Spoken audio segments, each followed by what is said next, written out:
All right, welcome back to a very exciting video that I have no direction of where I'm going with this, but yep. Okay, so it's going to be kind of a shorter video today. I know I always say that. I'm always like, oh, it's going to be a short video, and then it ends up being like 25 minutes long. But I want to do a test drive in this. I want to take it for a test drive. That is the goal for this video. Just like a quick, maybe around the block, maybe up to the gas station to put gas in the tank, something like that. But there's a few things that we have to do before that, and the utmost important is mounting the battery. And so there's a few options here. The most extreme is to put the battery in the trunk. And I'm not necessarily opposed to that. I just don't want to have to run a cable basically 10 plus feet back, right? And so the battery stock location was right in this general area when it was an S10, except it's not an S10 anymore. It's a 69 Corvair. And so fitment issues are a little bit of a challenge. And so I would like to keep the battery up here because look, I got these cables here. I won't have to do any extreme wiring. The battery would just be right there. And that's what I really want to do. One option that we can do is we can actually cut the headlight bucket a little more. Just follow this line and get rid of all of this back here, which is actually not a bad option for two reasons. One, we can fit a battery, and two, it will actually allow for more airflow into the engine, and this headlight bucket is pretty rusty. So maybe that's what we will do. Okay, so we just got the headlight bucket there kind of marked up, just like a pretty shallow line. This will make a lot more sense in a little bit. And then when we're done cutting that, we are going to sandblast it. And while we're at it, we're also going to sandblast the battery tray as well. We're going to see if we can utilize this. So let the time lapse begin.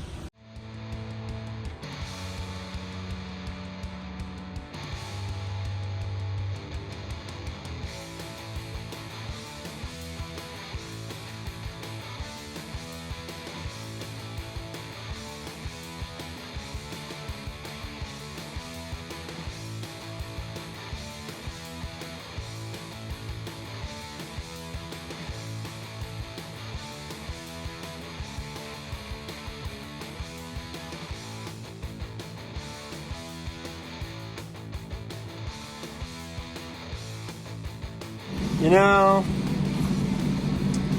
should probably just quickly sandblast this piece as well, just because of how rusty it is.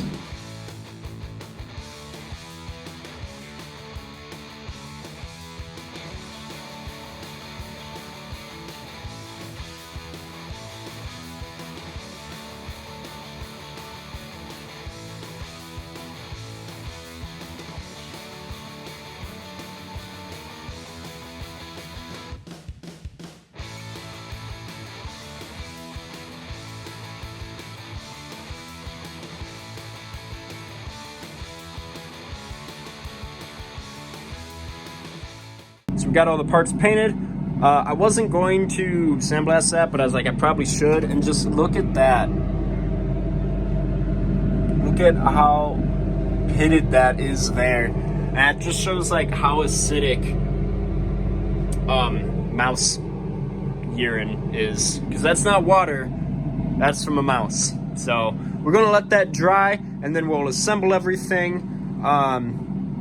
And then I guess actually before we put in the headlight, we should test fit the battery tray. So we're gonna let that dry. And then do some test fitting here. And then I will have to make a support that will basically attach down here and go up and support the battery tray. That shouldn't be too hard to do though. Okay, so we got the battery tray here, just kind of sandblast it up, you know, whatever, all that jazz. And so there's that hole there. And then there's the hole there, and I'll just feed that through the headlight bucket, and that basically goes right there. So let me get like something in here to kind of support this, and then we can get a battery in there and see what our clearance looks like. Or a Chevy S10 headlight holds it there perfectly. Yeah, that's like amazingly perfect. And then look at that, I can just make like an elbow piece there. That's gonna work great. All right, let's get a battery. Actually, check this out. So I was trying to, my dad said that you should always have the terminals facing towards the car. So when I was trying to put it in, it didn't really fit, right? But like, obviously now it does. So I like that. I like that a lot more. Because now I don't have to get rid of the coolant tank, which I didn't really want to do in the first place. So, I mean, technically the battery is in. All right, we got the cut up remains of the headlight bucket back in. And then we have the battery tray here. We got that marked there. So that will go there. And then, dang, I don't think I need to cut that. Yeah, I don't think I'm going to have to cut that. All right, hold on a second. Yeah, okay, look at that. That worked out really well, that the battery can just fit in there. You do kind of have to, like, manipulate it in there, but I mean, how many times do you take out your battery that you need to have easy access, you know? And that battery is actually, that's a brand new battery. I got that, when I got the truck, the guy had just bought that battery, so that battery isn't even a year old yet. Okay, so I ended up not really filming any of that just because, one, it was kind of hard to film, and two, it took me like an hour and a half to do this, mainly because I didn't have any hardware. You can see that I cut the bar right there, and then I bent it at a 90, and then bolted it there, and obviously, of course, you know, I measured it wrong, so I had to drill another hole, and then I just got a bolt right there. And actually, it's really sturdy. I mean, I'm shaking the whole car. And then if anyone's wondering, just a quick side note, yes, I will be fixing the massive gap between the Corvair fender and the S10 wheel well. But that won't be for a while. That'll be in an upcoming video. Okay, we are back. It's the next day. If you remember, we got the battery tray mounted in there. Very solidly, might I add. Very happy with that. And so I was gonna like do a bunch of other stuff and then take it out for a test drive. However, it's like 33 degrees outside and it's supposed to be negative like 6 the rest of the week. So I would rather go on the test drive now. But if you didn't know this about S10s, before it was a Corvair, S10s are really, really light in the back because all it has is a bed. And so my dad had an S10, still does. That's a truck that I learned how to drive stick in. And he bought a pair of studded tires for it so he could move it around in the winter. And then he actually daily drove it in the winter. That truck was unstoppable. So I was talking to him today and he's like, if you're going to take this for a test drive, you're going to want to get studded tires. So I stole these studded tires from my dad. And they're big. They are, they're really big tires. So I'm hoping they fit in the wheel well. So that's what we're going to do. We are going to quickly swap out these tires. Hopefully they fit. As you can probably hear, I'm a little out of breath. Because I'm not sure when the last time this wheel was taken off. But I had to go underneath with a sledge and beat it off. Oh my gosh, and I can only imagine that the other one isn't going to be any better. Holy crap. Okay, hold on, let me catch my breath. Oh my gosh, that looks so cool with how far up tucked up it is, if that made any sense. And then look how much room I have. My finger barely fits in there. And then back here, yeah, holy crap, that looks so cool. Look how much that lifted the rear end. That is so cool. Oh my gosh, that's so stupid. Okay, I'm super nervous right now. Got everything. Oh, see, look at that. We did not have everything. Now we got everything basically ready to go. I put another dryer sheet and zip tied that on, just because I don't have an air filter. Just kind of making sure all the wires are out of the way. I don't have headlights or anything. I have brake lights and that's it. So I'm going to also be doing hand signals for turning. I'm just going to the gas station and I'm going to be doing, just getting gas, and I'll be taking back roads.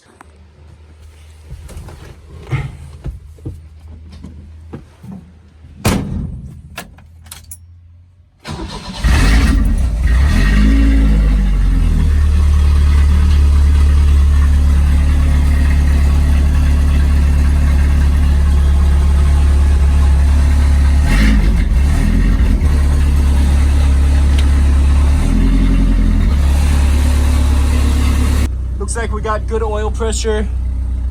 Got a little bit of gas, hopefully enough to get us uptown. Charging good. Really good oil pressure, which I'm not sure how much I believe that.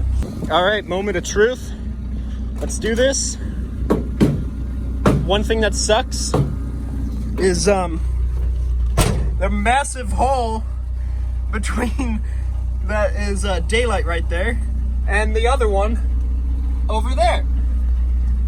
I'm going to take my headphones off. Oh, wow, I just realized how loud I was talking. Also, I just reached back for a non-existent seatbelt. All right, how am I going to film this? Dang, I didn't think about that. However, we are coming up to temp, which is nice. All right, let me get a way to film this quick. All right, I have you taped to my dashboard here. It's a little loose. I apologize. This footage is probably going to be pretty bad because it's going to rattle. And you're probably not going to hear me. So enjoy the view.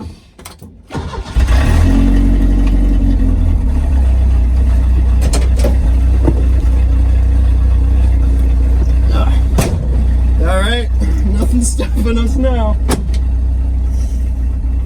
Actually, there's probably a lot that could stop us.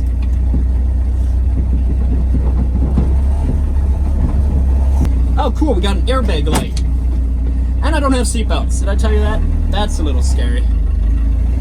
Oh my God, this is by far one of the stupidest things I've done.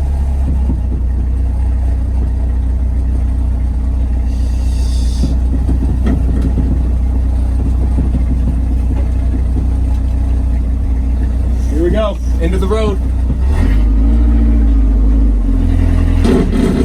Oh my God.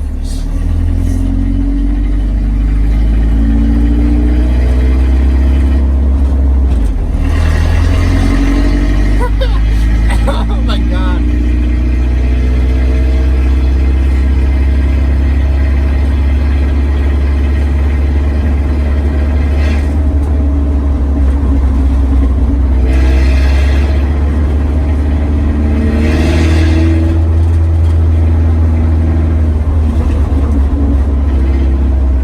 I don't have any blinkers.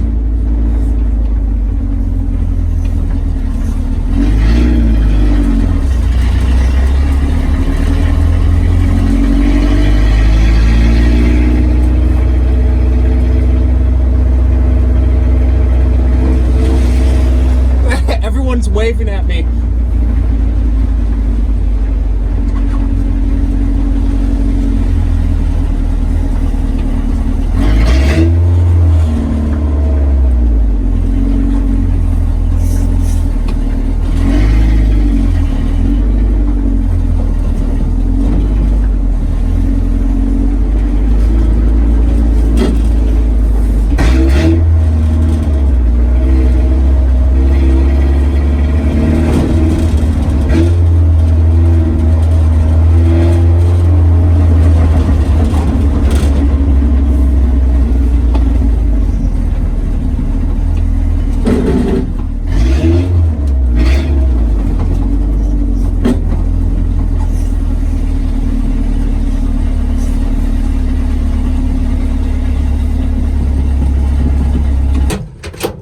Oh my God, we made it. We actually made it.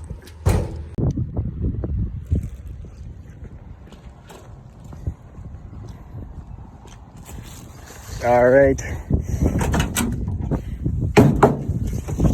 Well, I'm not sure if that was the stupidest thing I've ever done, but man, did it get a lot of looks. I just left the keys in it. That's smart. I don't even have seatbelts. Okay. All right then.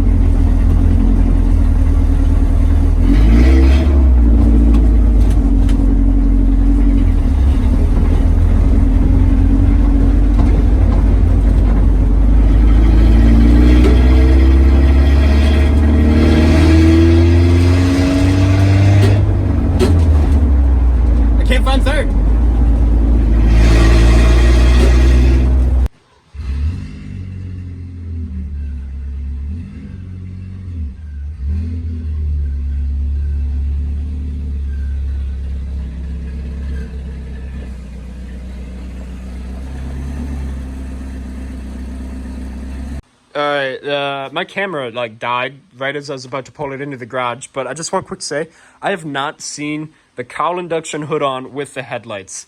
That looks awesome.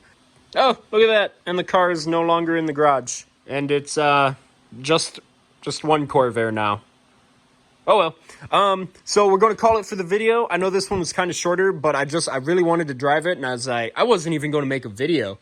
But I'm so glad I did. So yeah, we're going to call it for this video. I already have the next video already planned, so that will be coming out in a few days. And then I'm going to be working on the video after that tomorrow. So I just have a ton of videos planned. So get ready for a bunch of content. And yeah, so I hope you guys enjoyed just this quick little video of taking the Corvair S10 on a test drive. Please like the video, comment on it, ask me any questions. And I will see you in the next video. And subscribe. Bye.